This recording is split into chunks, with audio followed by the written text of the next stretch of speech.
दोस्तों नमस्कार। भाजपा के सभी नेता राहुल गांधी के पीछे हाथ धो करके पड़े हुए हैं और हर दिन बीजेपी के द्वारा इनकी जो ट्रोल आर्मी है उनके द्वारा, नरेंद्र मोदी के द्वारा और मतलब तमाम जो बीजेपी के लोग हैं ऊपर से लेकर के नीचे तक, सभी लोग अक्सर कुछ ना कुछ ऐसी करने की कोशिश करते हैं, कुछ ना कुछ ऐसी हरकतें करते हैं जिससे कि राहुल गांधी की मुश्किलों को बढ़ाया जा सके, राहुल गांधी को परेशान किया जा सके। लेकिन मज़ेदार बात यह है कि राहुल गांधी को ये लोग जितना परेशान करने की कोशिश करते हैं, राहुल गांधी और मजबूती के साथ उभर करके सामने आते हैं और लोगों के बीच में उनकी स्वीकार्यता और बेहतर तरीके से बढ़ती है।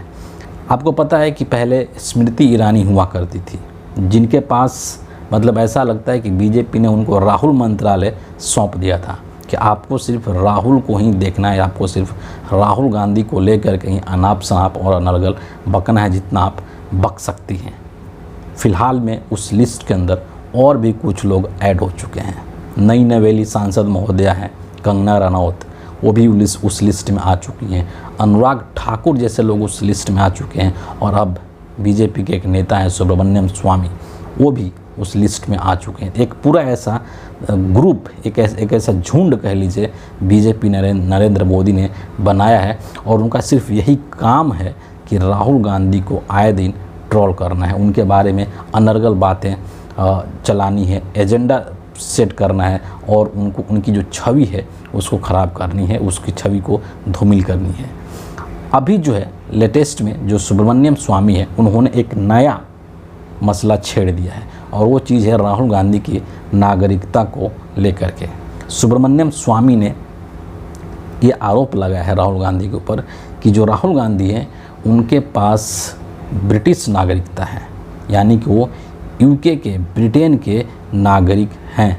और उन्होंने इस आरोप के अंदर कई सारी चीज़ें कही है और इस चीज़ को लेकर के उन्होंने हाई कोर्ट के अंदर, दिल्ली हाई कोर्ट के अंदर एक याचिका भी दायर कर दी है और उन्होंने एक तरीके से अपील किया है कि राहुल गांधी की जो भारतीय नागरिकता है उसको रद्द कर दी जाए। क्योंकि एक व्यक्ति, जाहिर सी बात है कि हिंदुस्तान में एकल नागरिकता है, सिंगल सिटीजनशिप है, तो कोई भी व्यक्ति हिंदुस्तान में रहने वाला हिंदुस्तान के साथ साथ और किसी देश की नागरिक नहीं हो सकता है।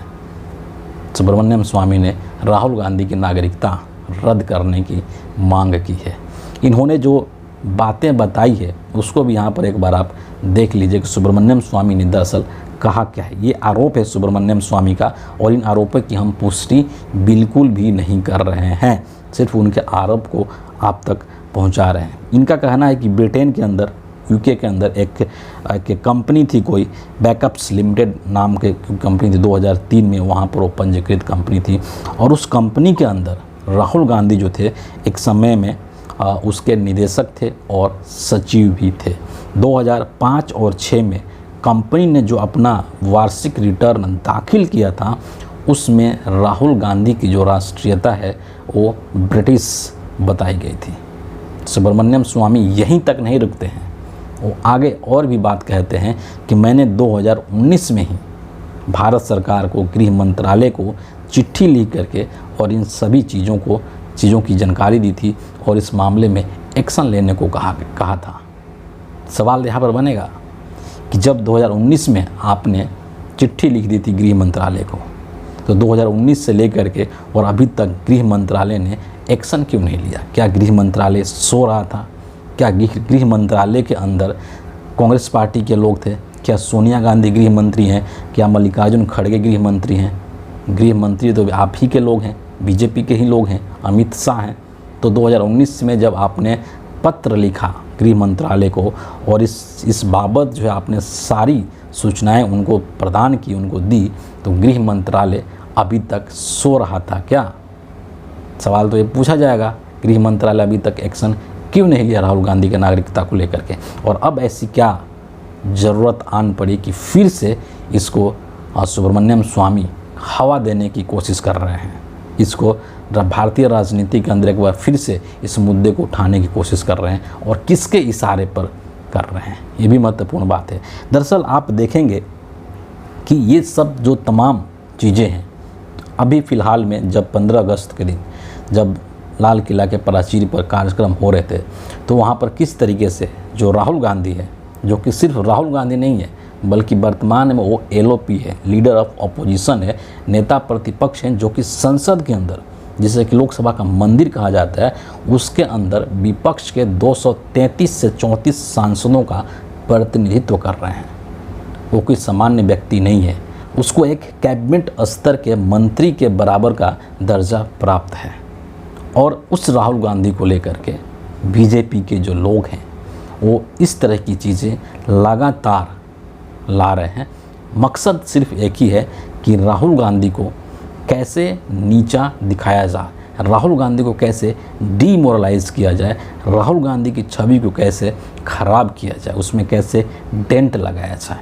और इन सब चीज़ के पीछे जो कारण है कि क्यों मोदी सरकार अभी राहुल गांधी को लेकर के इतना ज़्यादा असहज हो चुकी है, क्यों नरेंद्र मोदी इतना ज़्यादा असहज हो चुके हैं, उसके पीछे सिर्फ और सिर्फ यही है कि राहुल गांधी ने इस देश के अंदर राजनीति को एक नई दिशा प्रदान कर दी है। राजनीति की एक नई लकीर राहुल गांधी ने खींच दी है और नरेंद्र मोदी राजनीतिक तौर पर राहुल गांधी को जवाब देने की स्थिति में नहीं है। ये बात भी सच है। आप अगर देखेंगे कि राहुल गांधी की जो राजनीति है, खास करके भारत जोड़ो न्याय यात्रा के पश्चात से लेकर के और अभी तक, उन्होंने न सिर्फ खुद को ऊपर किया है, खुद को उन्होंने न सिर्फ निखारा है बल्कि पूरी कांग्रेस पार्टी को भी पुनर्जीवित किया है। और राहुल गांधी की जो राजनीति है, उस राजनीति में अगर आप नोटिस करेंगे, अगर आप ध्यान देंगे तो आपको कुछ चीज़ें नज़र आएंगी। मसलन राहुल गांधी की राजनीति में नैतिकता है, राहुल गांधी की राजनीति में एक ईमानदारी है, एक सत्य है, लोगों को उनके मुश्किलों से निजात पाने की एक कोशिश आपको दिखाई देगी राहुल गांधी की राजनीति में। और उसी का नज़ारा आप समय समय पर देखते हैं जब राहुल गांधी जा कर के इस देश के अलग अलग तबके के लोगों से मिलते हैं। कभी मोची से मिलते हैं, कभी लोको पायलट से मिलते हैं, कभी बड़ई से मिलते हैं, कभी मोटर मैकेनिक से जा कर के मिलते हैं, तो कभी ट्रक ड्राइवरों से जा कर के मिलते हैं, कभी संसद भवन के अंदर किसानों का डेलीगेशन उनसे मिलने के लिए आता है, कभी जो मछुआरे हैं वो लोग मिलने के लिए आते हैं, कभी हाथ से मैला ढोने वाले जो लोग हैं वो लोग आकर के राहुल गांधी से मिलते हैं। तो ये सब जो लोग हैं वो क्यों आकर के राहुल गांधी से मिलते हैं? क्योंकि राहुल गांधी की जो राजनीति के करने का स्टाइल है वो इनको पसंद आ रहा है और राहुल गांधी एक उम्मीद के रूप में उभरे हैं। इन लोगों के मन में एक आशा की किरण जगी है राहुल गांधी के रूप में और इनको ये लगता है कि राहुल गांधी ही वो व्यक्ति है जो कि इनकी समस्याओं का निदान कर सकता है। और इसीलिए राहुल गांधी की स्वीकार्यता भी बढ़ी है पूरे देश के अंदर, उनकी लोकप्रियता भी बढ़ी है पूरे देश के अंदर और राहुल गांधी एक आवाज़ बन करके उभरे हैं इस देश में, वैसे लोगों की आवाज़ जिनकी की आवाज़ संसद तक नहीं पहुंच पाती थी, जिनकी की आवाज़ को इस देश के जो मेन स्ट्रीम मीडिया है वो नहीं उठा पाते थे। उन लोगों के लिए एक आवाज़ बन करके राहुल गांधी उभरे हैं और यही जो चीज़ है वो मोदी जी को खटक रहा है। यही जो राजनीति करने का तरीका है राहुल गांधी का, इसका राजनीतिक तौर पर जवाब नरेंद्र मोदी नहीं दे पा रहे हैं क्योंकि जो राजनीति करने का स्टाइल नरेंद्र मोदी का है उसके केंद्र में सिर्फ एक ही चीज़ है, वो है सत्ता, वो है पावर। नरेंद्र मोदी को एनी हाउ किसी भी तरह और किसी भी कीमत पर सिर्फ सत्ता चाहिए, सिर्फ गद्दी चाहिए, इसके अलावा उनको किसी भी चीज़ से कोई मतलब नहीं है। और ये जो है एक बहुत बड़ा और एक बहुत ही बुनियादी फ़र्क है राहुल गांधी की राजनीति करने के तरीके में और नरेंद्र मोदी के राजनीति करने के तरीके में। और यहाँ पर जो राहुल गांधी का जो राजनीति है नैतिकता वाली, जैसा कि मैंने कहा, सत्य है, ईमानदारी है, समस्याओं का निदान खोजने की कोशिश है, ये वर्तमान में नरेंद्र मोदी के राजनीति के ऊपर भारी पड़ रहा है। और हिंदुस्तान की जो जनता है वो भी इस अंतर को अब बाखूबी समझ रही है। इसीलिए नरेंद्र मोदी की बेचैनी बढ़ रही है और इसीलिए नरेंद्र मोदी जो हैं वो कभी कार्यक्रम के अंदर उनको 5वीं कतार में बैठा करके इनको डिमोरलाइज करने की कोशिश करते हैं। कभी ईडी की धमकी देते हैं कि हम ईडी के छापा पड़वाएंगे राहुल गांधी को और उनको जेल में डाल देंगे, उनको गिरफ्तार करवा देंगे। और फिर कभी इनके नागरिकता को लेकर के सवाल उठाया जाता है। आपको याद होगा जब हिंडनबर्ग की रिपोर्ट आई थी और राहुल गांधी ने जब मोदी और अडानी के संबंधों के बारे में सवाल पूछा था, तो किस तरीके से नरेंद्र मोदी बलबला गए थे, किस तरीके से नरेंद्र मोदी की जो अंदर तक जब वो हिल चुके थे और इस कदर वो बेचैन और बौखला गए थे कि उन्होंने राहुल गांधी की सदस्यता को ही समाप्त करवा दिया था। यह राहुल गांधी की राजनीति का ताकत है, जो कि वर्तमान में नरेंद्र मोदी की सरकार की चूलें हिला रहा है और नरेंद्र मोदी को उसका कोई काट समझ में नहीं आ रहा है। एक और चीज़ मैं कहूँगा कि जो बीजेपी का और नरेंद्र मोदी का जो राजनीति का जो स्टाइल था, जो राजनीति का इनका बुनियाद था, जो आधार था, जाति और धर्म की राजनीति, राहुल गांधी ने उसको भी धराशायी कर दिया है और इस संसद से धराशायी किया है। जिस तरीके से इन्होंने इनकी जाति वाली राजनीति और इनके धर्म वाली राजनीति को लेकर के संसद भवन के अंदर भाषण दिया था और ये कहा था कि आप हिंदू हो ही नहीं सकते हैं, क्योंकि सच्चा हिंदू कभी भी हिंसा और नफरत को बढ़ावा नहीं दे सकता है, वो सिर्फ प्रेम और भाईचारे की बात करता है। इसलिए नरेंद्र मोदी और बीजेपी के लोग सच्चे हिंदू नहीं हो सकते हैं। तो इनका ये जो राजनीति था, जाति और धर्म वाली राजनीति, जातिगत जनगणना की बात करती राहुल गांधी ने। संसद भवन से जब अनुराग ठाकुर ने जब उनको अपमानित करने का और एक तरीके से गाली देने की कोशिश की, इसके बावजूद भी राहुल गांधी ने कह दिया कि आप चाहे मुझे जितना भी इंसल्ट कर लें, लेकिन मैं इस देश में जातिगत जनगणना करवा करके रहूँगा और जिसकी जितनी आबादी है उसको उतना हक दिला करके रहूँगा।